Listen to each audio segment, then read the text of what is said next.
Você sabe o que foi o Khmer Vermelho? Se não, fica comigo que é sobre isso que a gente vai falar depois da vinheta.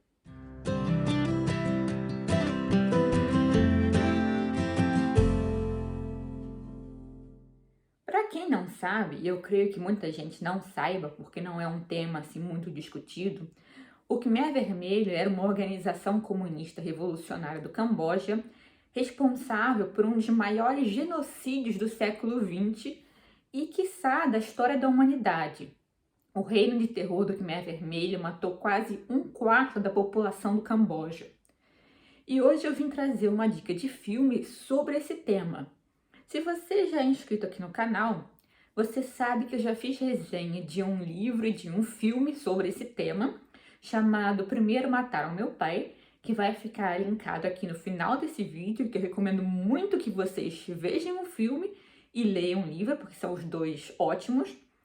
Mas eu acabo de assistir um outro filme sobre esse tema, chamado Os Gritos do Silêncio, que eu não sei porque deram esse título em português. O título original é Killing Fields, que numa tradução livre seria algo como Os Campos da Morte ou Os Campos de Extermínio, que é um título muito mais apropriado do que Os Gritos do Silêncio.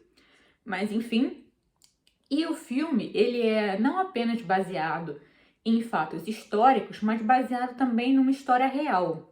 E ele vai falar sobre o quê? Ele vai contar a história de um correspondente do New York Times que vai para o Camboja escrever sobre o conflito. E ele tem um intérprete cambojano, que também vai ter muito destaque no filme, que vai ajudá-lo a relatar tudo o que está acontecendo ali.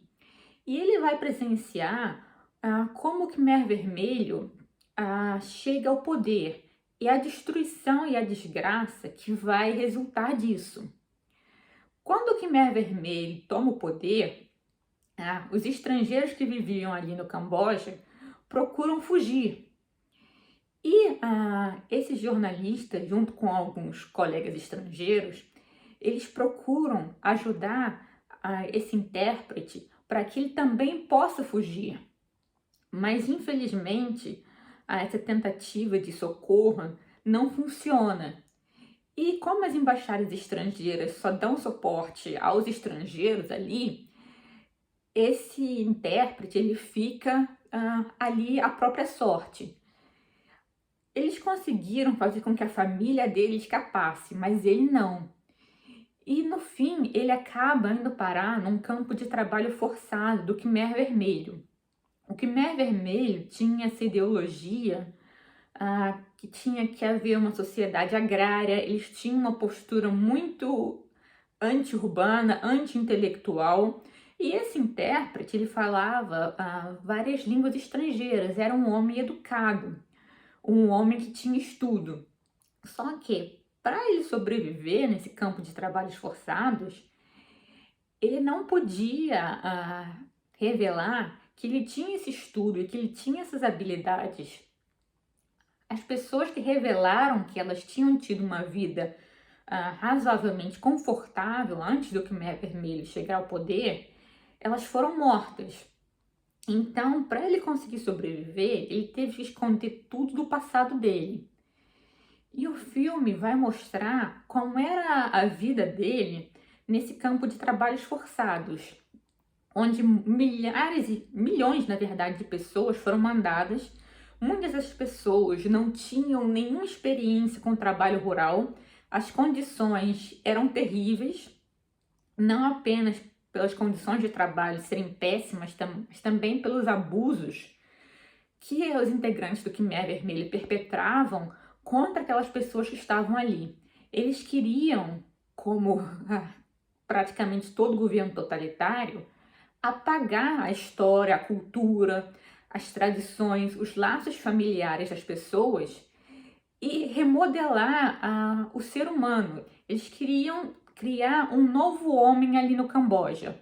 Então, eles queriam que as pessoas esquecessem tudo da vida pregressa delas, a família, os laços, o estudo, as tradições, e vivessem apenas para o partido, que era chamado de Anca. E esse partido procurava controlar todos os aspectos da vida dessa população.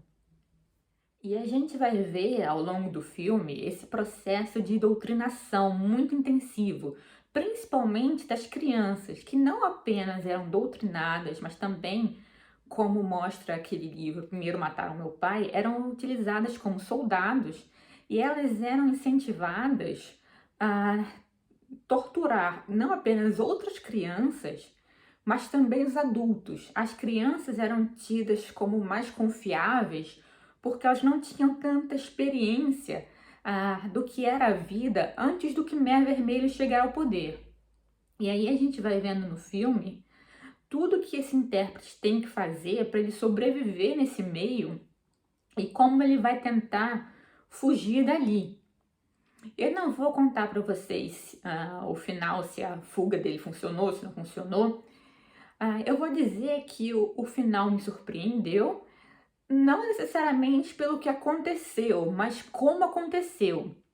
Em relação a isso, tem uma parte do filme que eu também achei bem interessante, é que ele vai mostrar que conforme o poder do Khmer Vermelho vai se consolidando, até os próprios integrantes da organização, não o pessoal lá da elite, mas as pessoas que estavam ali como chefes dos campos, como guardas, elas começam a perceber que aquela utopia só vai trazer desgraça. Isso eu achei bastante interessante do filme trazer também. O filme, infelizmente, ele passa muito tempo focado nesse correspondente do New York Times, que na verdade é um personagem chatíssimo. E eu acho que não acrescenta muito assim ao filme. Na minha opinião, teria sido muito melhor se o filme tivesse focado apenas nesse intérprete, que além de ser um personagem muito mais interessante, com que a gente consegue se identificar muito mais, não apenas pela situação dele, mas pelo caráter mesmo dele, do que ficar focando tanto tempo na questão do jornalista, que depois que volta para os Estados Unidos vai tentar descobrir o que se passou com esse intérprete, que também era um grande amigo dele.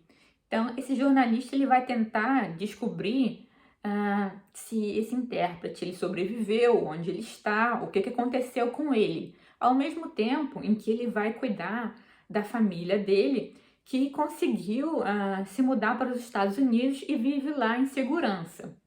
Mas o filme, ele é muito mais interessante na parte em que ele foca na vida desse intérprete nos campos de trabalho forçados e na tentativa de fuga dele. Esse filme, como eu disse, é parecido com aquele Primeiro Mataram Meu Pai, mas esse traz a perspectiva de um homem adulto que já tinha uma experiência ali das tradições da vida no Camboja antes dele ser transformado nesse escravo do comunismo. Então é interessante ter essa perspectiva também. Não que o Primeiro Mataram Meu Pai seja ruim por ser o relato da infância dessa menina nesses campos de trabalho forçados. Não, são duas narrativas que valem muito a pena, embora tenham essas diferenças. É um filme de 85, então são quase 40 anos, mas ainda assim eu acho que vale a pena assistir. Quando ele foi feito, a questão dos refugiados cambojanos ainda era muito atual. Mas eu acho que de lá para cá não houve assim o discurso em relação a esses crimes contra a humanidade perpetrados pelo Khmer Vermelho não avançou tanto, pelo menos no Brasil, porque eu não ouço falar desse tema no Brasil em lugar nenhum.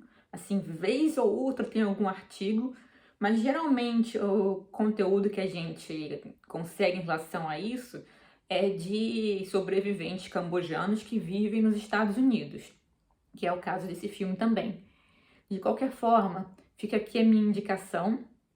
Eu acho, reiterando, que podiam ter tirado toda a parte do jornalista, porque eu não achei que acrescentou muito ao filme. Deveria ter focado apenas na história desse intérprete De qualquer forma, é um bom filme, eu recomendo. Eu quero que vocês comentem aqui abaixo o que vocês acharam, se vocês já assistiram.